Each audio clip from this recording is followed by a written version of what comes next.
κίνηση από τον Περέιρα. Περέιρα αποφεύγει δύο παίκτες και στέλνει συστημένη την πάσα στον Κίτσιου. Κίτσιου για ποιον? Κουλούρης από κοντά, Δελιγιαννίδης, γκολ!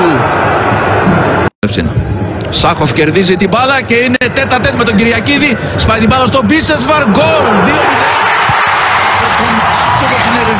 Από την άψογη συνεργασία. Εξακολουθεί να χιονίζει. Παίρνει το χειροκρότημα από τον κόσμο.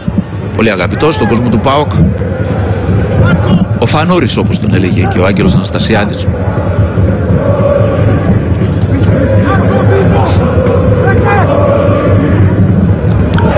Εκτέλεση στο ύψος του πέναλτι. Κεφαλιά, οριζόντιο δοκάρι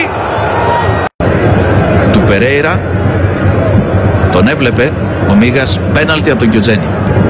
Στο 77 πάντως δίνεται ευκαιρία στον ΠΑΟΚ να πετύχει και ένα τέταρτο γκολ.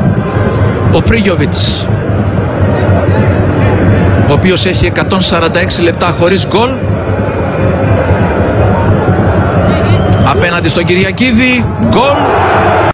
Οι Άγγλοι όμως τον δάνειζαν ανά 6 μήνες και σε διαφορετική ομάδα μέχρι να ψηθεί μέχρι να καταλήξει τη Λέγκια που έκανε και ρεκόρ παραμονής 1,5 χρόνο. Αυτό είναι και το ρεκόρ παραμονής σε μια ομάδα για τον Πρίγιοβιτς. Ο Μίγας σταματάει την μπάλα, κάνει και τη σέντρα, κεφαλιά, γκολ για τον Πανετολικό.